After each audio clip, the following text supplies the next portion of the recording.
Bismillahirrahmanirrahim.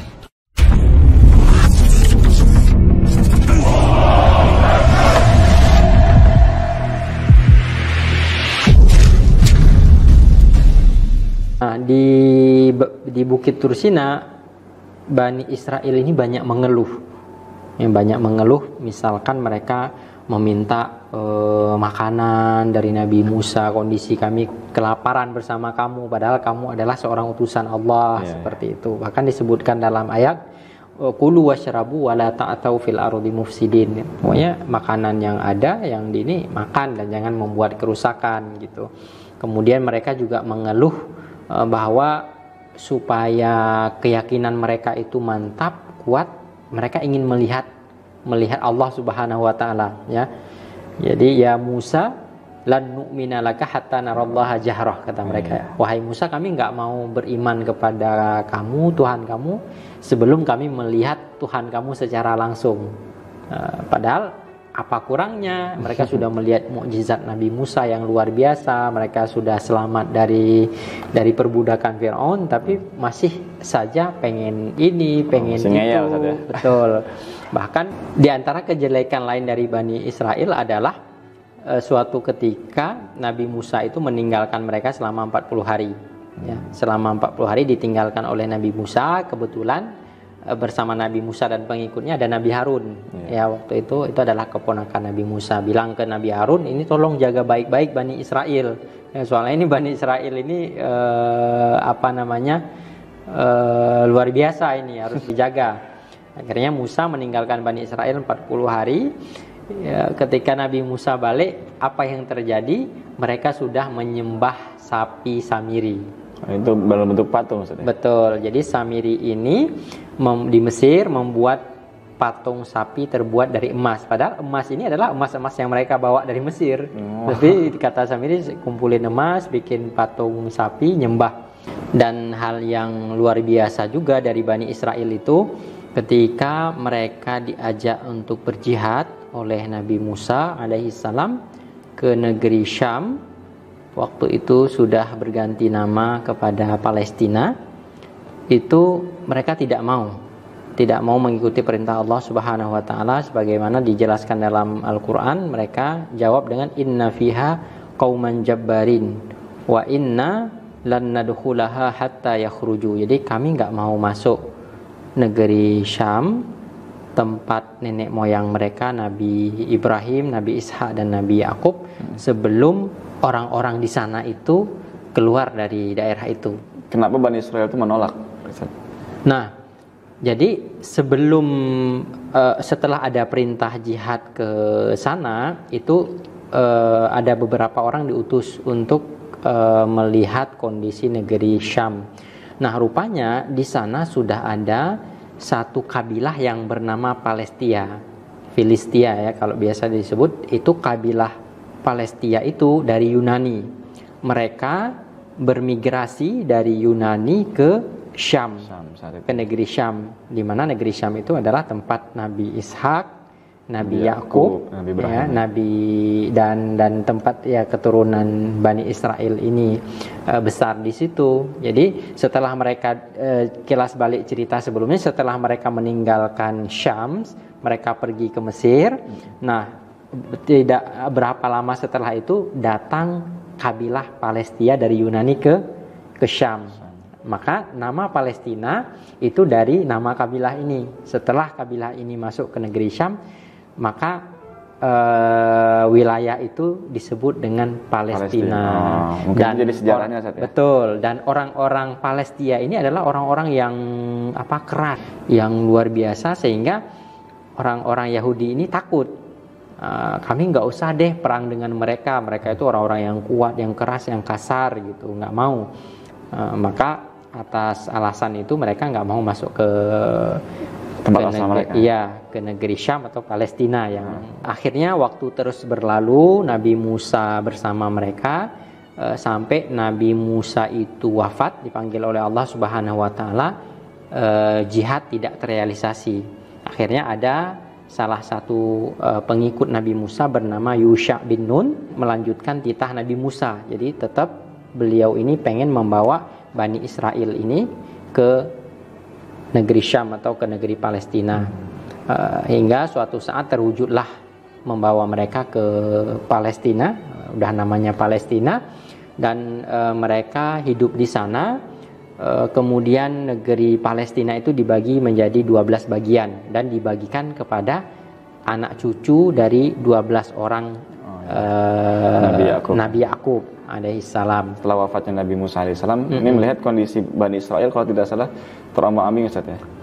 Betul. Jadi setelah mereka masuk ke Palestina kembali, itu bersama mereka ada Yusha bin Nun, dan Yusha bin Nun mengerti dengan kondisi Bani Israel ini, mereka nenek moyangnya ada di situ, akhirnya tanah Palestina itu dibagi untuk mereka. Dan setelah itu tidak lama diutus Nabi Daud ke sana, ke Bani Israel. Kemudian kita juga pernah mendengar mungkin kisah Talut dan Jalut, ya, itu pada masa Nabi Daud juga. Dan setelah itu diutus Nabi Sulaiman alaihissalam. Jadi luar biasa, Ustaz ya. Panjang sekali sejarah Bani Israel ini, mulai dari Nabi Yakub alaihissalam, kemudian juga Nabi Yusuf, kepada Nabi Yusuf, ya betul. Nabi Yusuf, Nabi Musa, yang saudaranya itu keponakannya ya, betul. Nabi Harun, kemudian tadi Yusha bin Nun, dilanjutkan juga dengan Nabi Daud alaihissalam, dan Nabi Sulaiman. Kemudian dari itu di Nabi Sulaiman ini juga sejarah besar bagi Yahudi, ya, dan itu nanti ada kaitannya dengan apa yang terjadi sekarang. Saat ini, betul sekali. Jadi ketika Nabi Sulaiman diutus untuk kaum Bani Israel ini, Nabi Sulaiman itu kita tahu beliau bisa menundukkan jin, ya, kemudian bisa menjinakkan binatang. Kemudian diberikan oleh Allah Subhanahu wa taala kekuasaan yang luar biasa sekali. Dan Nabi Sulaiman ini sangat tegas sekali, sehingga Bani Israel yang ada pada masa itu tunduk dengan Nabi Sulaiman. Yang pertama memang karena Nabi Sulaimannya tegas, yang kedua karena kekuatan Nabi Sulaimannya luar biasa sekali.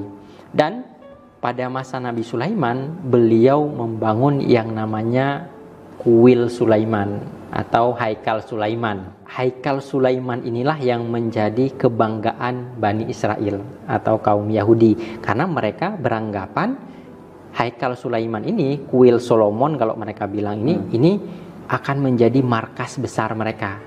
Jadi tempat ibadah mereka. Dan itu yang sedang mereka perebutkan. Betul, dan itu yang mereka cari dari sekarang, atau mereka tempatnya sudah tahu bahwa tempatnya di bawah Masjidil Aqsa dan sekitarnya, dan mereka meyakini bahwa pondasinya masih ada dan bisa dibangun kembali. Apa kehebatan daripada kuil Sulaiman tadi? Saya tadi sudah menyinggung bahwa Sulaiman itu punya prajurit dari manusia dan jin. Jadi yang membangun kuil Sulaiman itu adalah bangsa jin. Jadi disebutkan dalam literasi dari Taurat itu bahwa kuil Sulaiman itu, tentu Taurat yang sudah diubah oleh mereka ya. Nah, disebutkan bahwa kuil Sulaiman itu panjangnya 80 zira, 80 hasta. Jadi panjangnya 80 hasta. Jadi kalau dihitung satu hasta itu sekitar setengah meter. Itu dengan hitungan kita ya. Mungkin pada masa itu kan manusia pada masa itu lebih gede, lebih besar. Ya, sekarang untuk memudahkan mungkin kita hitung dengan ukuran kita lah. Katakanlah satu hasta itu setengah meter. Jadi kalau kita konversikan dengan ukuran kita sekarang, Haikal Sulaiman itu atau kuil Solomon itu 40 meter kali 15 meter ya, panjang lebar, kemudian tingginya juga 15 meter. Jadi benar-benar bangunan yang agung sekali. Dan tiang-tiang dindingnya itu terbuat dari kuningan ya, dan itu jin sendiri yang buat. Kemudian dihiasi dengan mutiara ya, batu-batu dari dasar laut, karena pada waktu itu kan jin bisa menyelam ke dalam laut ya, bisa mengambil kerang dari dasar laut, mutiara dan lain sebagainya. Itu dijadikan hiasan-hiasan dalam kuil Solomon ya, sebagaimana diceritakan di dalam Al-Quran, wa minal jinni may ya'malu baina yadayhi biiznillah. Jadi ada jin-jin yang membantu Nabi Sulaiman untuk mengerjakan kuil Sulaiman, ya. Kemudian ada dibikin mihrab, kemudian ada patung-patung, ada kendi-kendi kecil terbuat dari kuningan juga. Dan yang hebatnya lagi itu, lantai kuil itu terbuat dari kaca yang berkilau sekali, seolah-olah kalau dilihat dari jauh itu seperti air.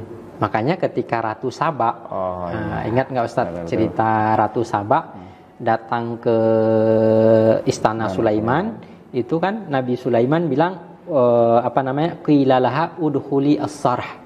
Ya, kata Nabi Sulaiman kepada Ratu Saba, silahkan masuk ke dalam as-sarh. Sarh itu haikal kuil Sulaiman. Pas Ratu Saba masuk ke dalam, tiba-tiba dia ngangkat ini. Takut kena air. Iya, roknya langsung ngangkat roknya. Nah, Nabi Sulaiman tersenyum, ya, kenapa dia ngangkat rok itu? Karena Ratu Saba pikir ada air, padahal lantai daripada kuil itu adalah kaca yang berkilau sekali, dan di bawah kaca itu ada yang mengatakan ada sungai yang mengalir. Sungai mengalir atau kolam di bawahnya. Dan di dalam kolam itu ada mutiara, ya, ada benda-benda mewah lainnya dari dasar laut di sana. Jadi memang bentuknya sangat luar biasa karena arsiteknya para jin, bukan manusia, tidak sembarangan. Maka oleh karena itu Bani Israel, bangsa Yahudi sangat bangga sekali dengan kuil tersebut. Masya Allah ya Ustaz. Jadi setelah mendengar bahwasanya ada kebanggaan dari Bani Israel ini, bangsa Yahudi atas, ya, salah satunya kuil Sulaiman ini. Sulaiman, betul. Ya, kita kan mungkin mengetahui seperti halnya tadi, tidak lama gitu Bani Israel ditemani dengan Nabi Musa. Begitupun juga Bani Israel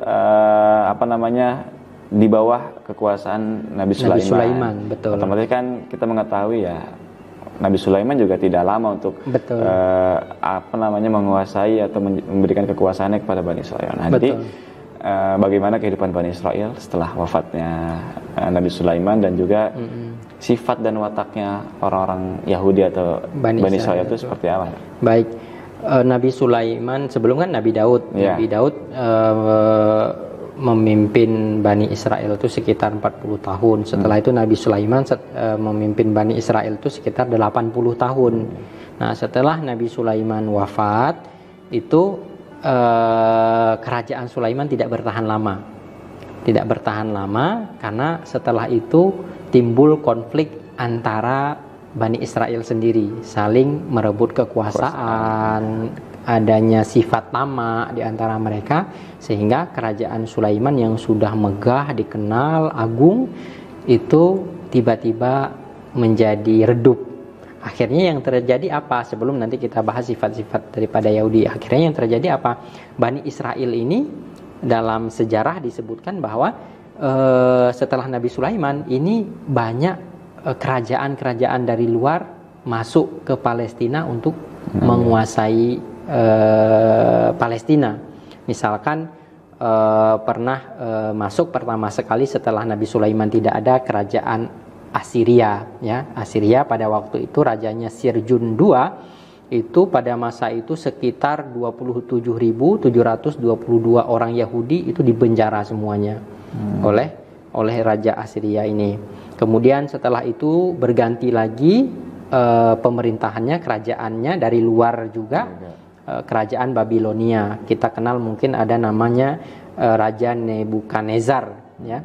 Nah, pada masa itu haikal Sulaiman dihancurkan. Ya, pada masa Nebukadnezar haikal Sulaiman dihancurkan. Kemudian berganti lagi, bergulir lagi, pemerintahan di Palestina sempat dikuasai oleh Persia yang rajanya Cyrus, dan kuil Sulaiman dibangun lagi. Tapi beda Ustadz, ketika dibangun lagi kuil Sulaiman itu sangat jauh kualitasnya dengan yang dibangun oleh Nabi Sulaiman. Para jin yang itu.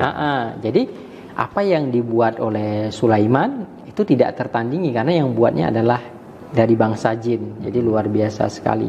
Maka untuk mereplika haikal Sulaiman itu hampir nggak bisa. Nah, kemudian setelah kekuasaan atau pemerintahan Persia, Palestina juga dikuasai oleh Romawi. Di masa pemerintahan Romawi ini tidak lama kemudian ada raja yang bernama Titus. Jadi pada masa itu sekitar 70, ini setelah Nabi Isa ya, berarti tahun 70 Masehi, itu umat Yahudi itu dikeluarkan dari Palestina. Bahkan sejarah menyebutkan hampir-hampir tidak ada Yahudi lagi di Palestina. Jadi semua Yahudi, kalau ada yang di Palestina disiksa, disakiti, sehingga banyak daripada mereka itu pergi.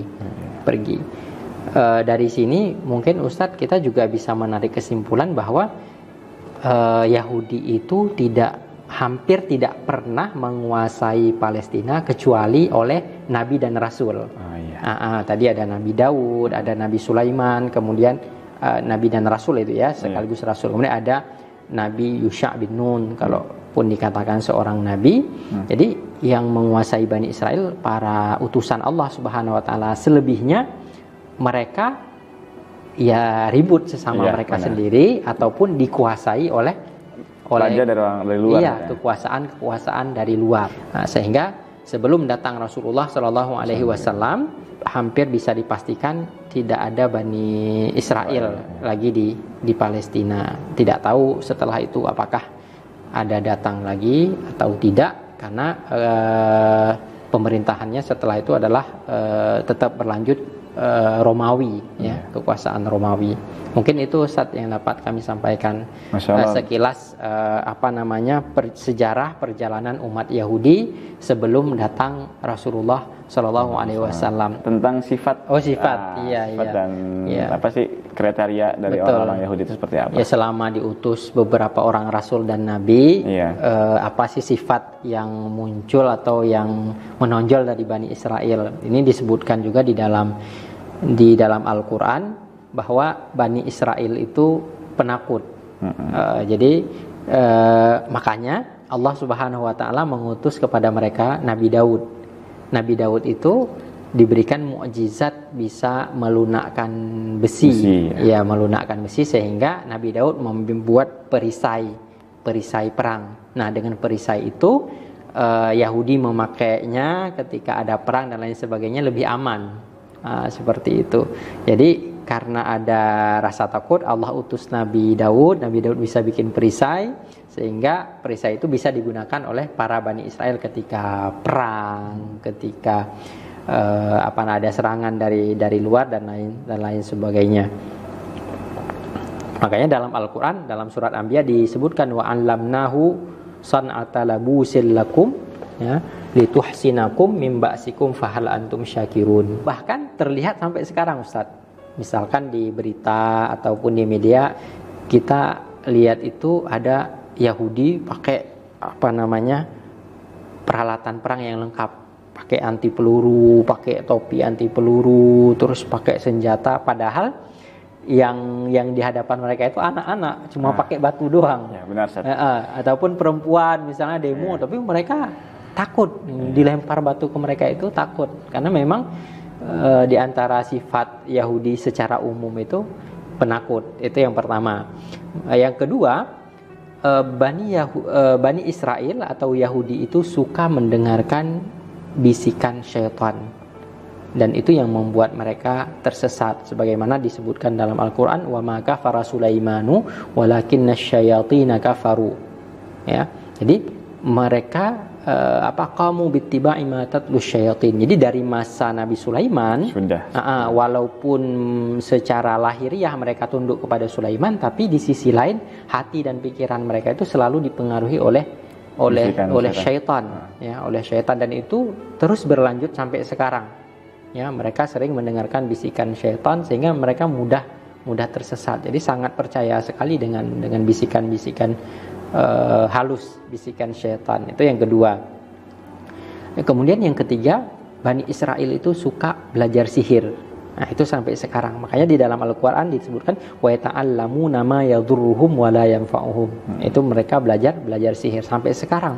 Bahkan sekarang ada yang namanya kelompok Freemason, Ustaz tahu sendiri kan. Jadi banyak ritual-ritual yang mereka lakukan itu ritual-ritual syaitania, yang aneh-aneh, yang nggak masuk secara logika, nggak masuk, ya pokoknya aneh-aneh.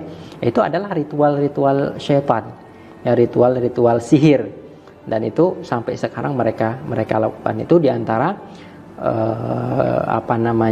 karakter daripada Bani Israel, Yahudi, dan keyakinan-keyakinan mereka secara umum, Ustadz.